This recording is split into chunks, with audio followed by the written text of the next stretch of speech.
중년 여성 이유가 많고, 화병이라는 게 명확하게 연구가 많이 되진 않았지만 한 지역에서 1,500명 정도를 대상으로 연구해 봤더니 화병이 있다고 자타가 공인하는 게 한 4.2% 정도 있다. 근데 공통점이 사회적인 경제적으로 좀 낮은 계층이 좀 쌓이는 경우가 많고, 분노가, 그 다음에 미혼보다는 기혼이 쌓이는 경우가 많고, 무교보다는 종교가 있는 분들이 또 쌓이는 경우가 많은 것 같아요. 이거는 이해가 되죠. 보통은 종교인 분들이 많이 참아요. 도덕성이 높기 때문에 스스로를 자꾸 참으려고 하고 인내하려고 하고 그렇게 교리가 되어 있다고 생각하는 경우도 있지만, 그런 역효과로 인해서 화병으로 또 이어지기도 하고, 실제로 우울증이나 불안장애나 이런 경우로 이제 내원하시는 분들 중에서 종교인들이 많이 있습니다. 그 다음에 기혼자도 이제 중년 이후 여성들이 보통은 이제 남편 또는 시댁 또는 자식 이런 것들이 보통의 그 분노와 하한의 원인에 해당되기 때문에 역시 기혼자분들이 많은 거죠. 근데 또 특별한 점이 있어요. 누가 그러면 화병에 좀 많이 걸리냐? 가족력도 관련이 되고 어렸을 때 경험도 관련되고 가지고 있는 성격도 관련이 되는데, 가족력은 당연히 대부분의 정신질환이 그렇듯이 관련이 됩니다. 화병이라는 건 명확하지가 않지만 우울증, 불안장애, 뭐 신체 증상장애,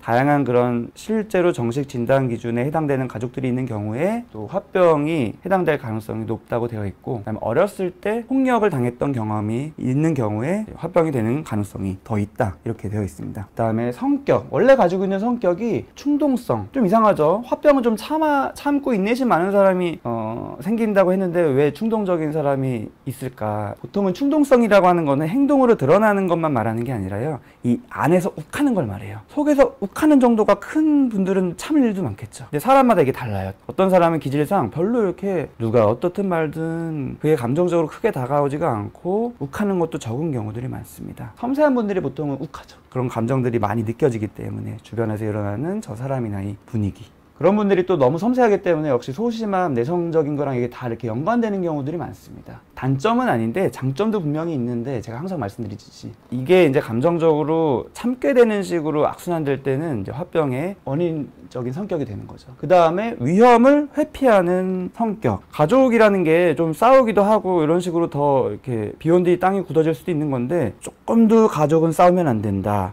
이런 식으로 약간의 위험을 굉장히 두려워하면서 그것들을 다 미리 방지하는 그런 성격이 있어요. 남편에게 불만이 있어도 내가 자칫 부부싸움 하다가 우리 가정이 파탄날까봐, 이혼할까봐, 또는 아이들이 너무 불행해질까봐 진작에 막는 거죠. 이게 이제 위험 회피 성향. 그 다음에 완벽주의. 역시 완벽주의도 굉장히 꼼꼼하고 완벽하게 모든 것을 컨트롤하려고 하는 거잖아요. 그러다 보니까 나의 감정 역시도 컨트롤하는 경우들이 많아요. 완벽주의인 분들이 일만 꼼꼼하게 하는 게 아니라 그렇게 꼼꼼하기 위해서 수시로 변하는 나의 감정조차도 굉장히 억압하는 성향이 많이 있습니다.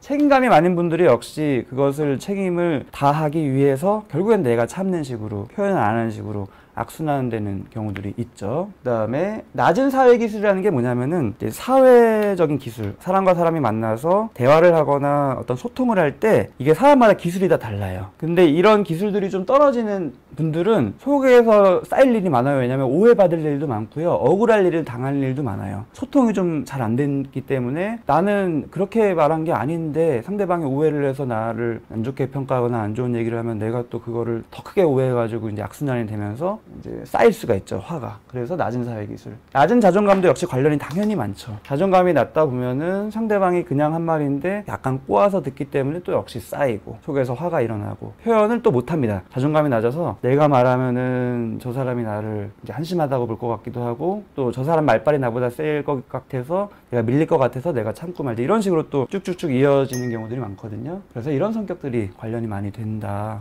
하지만 결국에는 이렇게 위험을 회피하든 책임감이 많든 완벽주의이기 때문에 감정을 참든 이런 것들 때문에 결국은 참다 보면은 이게 순간적으로는 평화가 찾아온 것 같지만 결국에는 제가 늘 사용하는 속담, 언발의 오줌 누기죠. 그래서 내가 그런 식으로 상대방에게 적절하게 내 감정이나 의사표현을 안 하면 어떻게 되나요? 상대방은 내가 속에서 쌓여있고 이런 거 몰라요. 그냥 착한 사람인 줄 압니다. 그래서 더 막하죠. 그래서 전통적으로 나쁜 남자가 계속 나쁜 짓을 할 수 있는 거고요. 가정에서도 그렇고 대인관계에서도 소위 말하면 호구가 계속 호구가 되는 거죠. 그래서 더 이게 강화가 됩니다. 더 쌓이고 억눌리고 더 분노가 쌓이고 더 단단하게 쌓이다가 결국에는 병으로 이어지는 거죠. 근데 이게 또 어떻게 보면은 그러면은 뭐 이거를 바꿔가지고 하면 되지 않냐라고 이제 쉽게 생각할 수도 있지만 그렇지가 않아요. 제가 항상 말씀드리지만 결국에는 이런 식으로 성격이 나타나고 이런 식으로 속에서 쌓아둘 수밖에 없는 표현을 못하는 이유가 분명히 다 있습니다. 그 이유가 뭔지 좀 말씀드릴 텐데